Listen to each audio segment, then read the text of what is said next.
Je vais lire avec vous Éphésiens 6, versets 12 à 17. Car nous n'avons pas à lutter contre la chair et le sang, mais contre les dominations, contre les autorités, contre les princes de ce monde de ténèbres, contre les esprits méchants dans les lieux célestes. C'est pourquoi prenez toutes les armes de Dieu, afin de pouvoir résister dans le mauvais jour et tenir ferme après avoir tout surmonté. Tenez donc ferme, ayez à vos reins la vérité pour ceinture. Revêtez la cuirasse de la justice. Mettez vos chaussures à vos pieds, le zèle que donne l'évangile de paix. Prenez par-dessus tout cela le bouclier de la foi, avec lequel vous pourrez éteindre tous les traits enflammés du malin.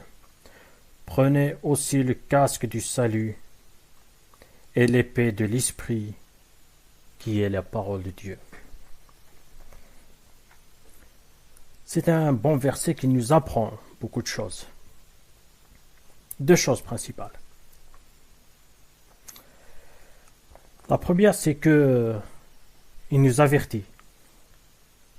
Il nous avertit sur des choses que nous pouvons traverser, des choses qui peuvent nous toucher, qui nous touchent peut-être actuellement, ou bien des choses à venir, comme la méchanceté que nous avons peut-être vécue de la part des autres, une injustice qui a été faite à votre égard, une maltraitance, une agression, un viol, une trahison, des pressions physiques et morales, des problèmes au travail où on ressent une injustice, le rejet de la part des autres, la corruption, ainsi que beaucoup d'autres exemples qui viennent et qui résultent du péché humain et qui ont pour source des puissances du mal. Et en même temps, ce verset, il nous encourage. Il nous indique, il nous montre, il nous dit qu'il faut s'armer pour tenir bon et ne pas chuter et ne pas tomber, résister et surtout se relever face à ces situations. C'est ce que Dieu veut pour chacun d'entre vous, d'entre nous tous. Au verset 12 du même chapitre, il avait dit « Car nous n'avons pas à lutter contre la chair et le sang, mais contre les dominations, contre les autorités, contre les princes de ce monde de ténèbres, contre les esprits méchants dans les lieux célestes. » Nous devons lutter non contre des personnes, mais contre les autorités, les princes de ce monde, les esprits méchants, ainsi de suite, ce qui rend les choses encore bien plus compliquées si nous n'avons pas Dieu. Car les esprits méchants, ils ne sont pas là pour nous épargner. Ils ne sont pas là pour jouer juste avec nous. Ils sont là pour nous détruire. Ils sont là pour nous écraser. Ils sont là pour nous séparer de Dieu. Ils sont très puissants, rusés et très malins. Le malin, il cherche toujours à détruire, ainsi de suite. Ce qu'il ne supporte pas, c'est que nous avons la parole de Dieu. Nous avons la lumière. Nous sommes des lumières sur cette terre. Ça, il ne la supporte pas. Il aime les ténèbres. Il préfère rester dans les ténèbres. Et la lumière, elle lui fait toujours mal. Donc, il ne la supporte pas. Il ne veut pas notre bonheur. Il ne veut pas nous voir sauvés. Il est triste quand il nous voit prier. Il est malheureux quand il nous voit en train de lire la parole de Dieu, qu'on est rempli d'amour et de joie. Cela, ça lui fait mal au cœur et ça, il ne le supporte pas. C'est pour cela qu'il joue sur la ruse, qu'il cherche de nouvelles astuces pour s'attaquer au peuple de Dieu. Je continue au verset 13, qui dit « C'est pourquoi prenez toutes les armes de Dieu, afin de pouvoir résister dans le mauvais jour et tenir ferme après avoir tout surmonté. » La parole de Dieu nous appelle à tenir ferme, à tenir bon. Face à toute situation que nous pouvons traverser, face à la tentation, face aux différentes épreuves que nous pouvons rencontrer dans nos vies, il nous demande de tenir ferme et de nous conformer à la parole de Dieu. Au verset 14, il nous dit « Tenez donc ferme, ayez à vos reins la vérité pour ceinture, revêtez la cuirasse de la justice, mettez pour chaussure à vos pieds le zèle que donne l'évangile de paix.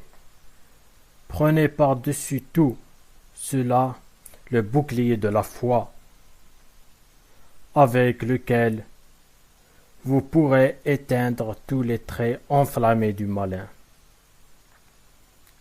Prenez aussi le casque du salut et l'épée de l'esprit, qui est la parole de Dieu. » Dieu nous propose des armes. Les armes que Dieu nous propose dans ce combat, c'est la vérité. C'est la justice, le zèle que donne l'évangile de paix, c'est la foi, le casque du salut, l'épée de l'esprit, et qui est la parole de Dieu. Il nous propose sa parole comme arme pour pouvoir s'armer.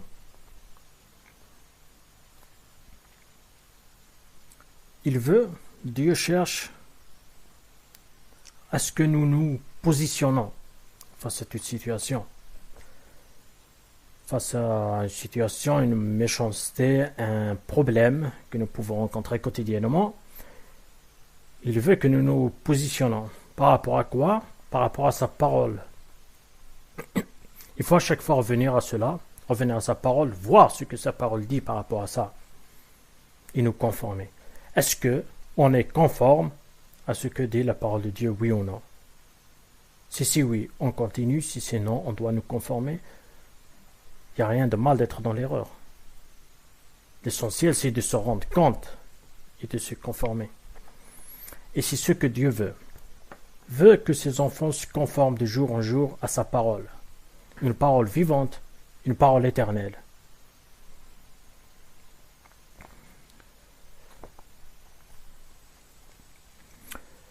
Dieu nous montre que l'un des enjeux de ce combat, comme je l'ai dit, c'est de se positionner. C'est pour rester toujours fidèle à Dieu, fidèle à sa parole. L'un des buts de l'ennemi est que nous adoptions un comportement différent de ce qui est attendu par Dieu. L'orgueil, la haine, l'éloignement de Dieu, l'esprit de vengeance, la tristesse, la colère, la méchanceté. Ça arrive que des personnes sont face à un problème, un rejet, à une pression au travail, à une maltraitance, à une injustice, vont réagir d'une manière assez agressive, vont vouloir se venger, sont remplis de colère, sont remplis d'orgueil, veulent s'attaquer, faire justice par eux-mêmes. Ça, c'est le but du malin. Le but de ces esprits mauvais. Mais cela n'est pas conforme avec ce que dit Dieu. Dieu veut qu'on le laisse agir, qu'on lui donne la première place et laisser agir face à toute situation. Nous, notre seul but, c'est de se positionner face à Dieu, de prier, d'avoir confiance. Comme je les ai cités tout à l'heure, la vérité, la justice, le zèle que Dieu donne, l'évangile de paix, la foi, le salut, l'esprit, la parole de Dieu, l'amour de Dieu, la persévérance et la prière et la patience. Je vais lire un autre verset avec vous qui est dans Ésaïe, chapitre 59, versets 1 et 2. Non, la main de l'Éternel n'est pas trop courte pour sauver, ni son oreille trop dure pour entendre. Mais ce sont vos crimes qui mettent une séparation entre vous et votre Dieu. Ce sont vos péchés qui vous cachent sa face et l'empêchent de vous écouter. L'ennemi n'a pas de pouvoir en lui-même.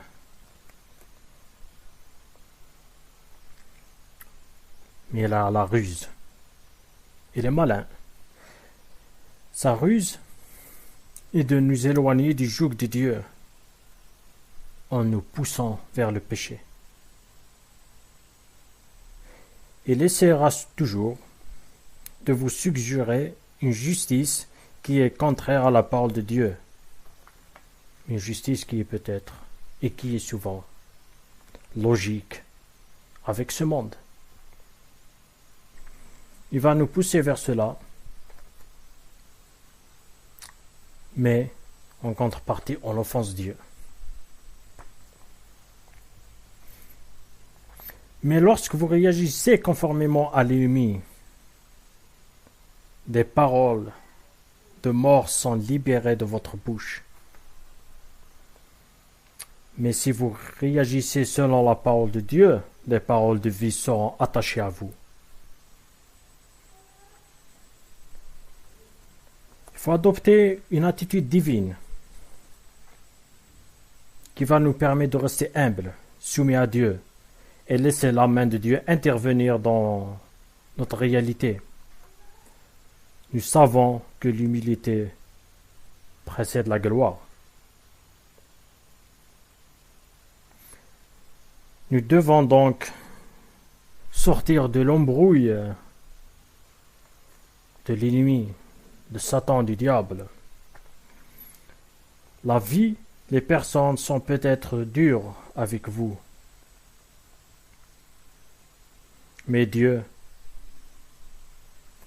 n'a pas encore dit son dernier mot. Il faut un peu de patience. Comme on dit, tant qu'il y a de la vie, il y a toujours de l'espoir. Et tant qu'il y a Dieu dans nos vies, il y a toujours de l'espoir, il y a toujours de la joie, même face aux difficultés, face aux problèmes, face aux soucis. Mais au fond de nous, il y a toujours de la joie d'avoir Dieu dans nos vies. Il faut soumettre à la parole de Dieu et laisser Dieu agir, car ses bras sont puissants. Il nous entend, il nous écoute, il agira. Je lis un autre verset qui est dans Psaume 19, versets 10 et 11. Les décrets de l'Éternel sont vrais, ils sont parfaitement justes. Ils sont bien plus désirables que beaucoup de lingots d'or, plus savoureux que le miel le plus doux coulant des ruches. J'ajoute un autre verset dans Matthieu 7, verset 24. Ainsi tout homme qui entend les paroles que je viens de dire et les met en pratique peut être comparé à un homme avisé qui a bâti sa maison sur le roc. Ceux qui se conforment, qui écoutent la parole de Dieu, qui se positionnent par rapport à cela sont comme des personnes qui ont bâti leur maison sur le roc et rien ne les fera tomber. Rien, ni les tempêtes, ni les vents, tout ce qui peut frapper ne le fera tomber, mais il tiendra toujours bon face à toute situation. Donc je vous encourage à tenir ferme dans tout cela, à vous positionner quotidiennement de jour en jour à ce que dit la parole de Dieu. Prenez chaque détail de vos vies et conformez-la à la parole de Dieu. Chaque détail, chaque problème, chaque souci. On le prend, on le positionne. Par rapport à la parole de Dieu, qu'est-ce qu'il dit? Est-ce que je suis conforme? Oui ou non? Si je suis conforme, je continue. Si je ne suis pas, je dois me conformer. Je vous encourage à prier, à faire cela quotidiennement, chaque jour. Et que Dieu vous bénisse, que Dieu vous encourage, que Dieu vous donne patience. Dans le nom puissant, dans notre Seigneur Jésus-Christ. Amen.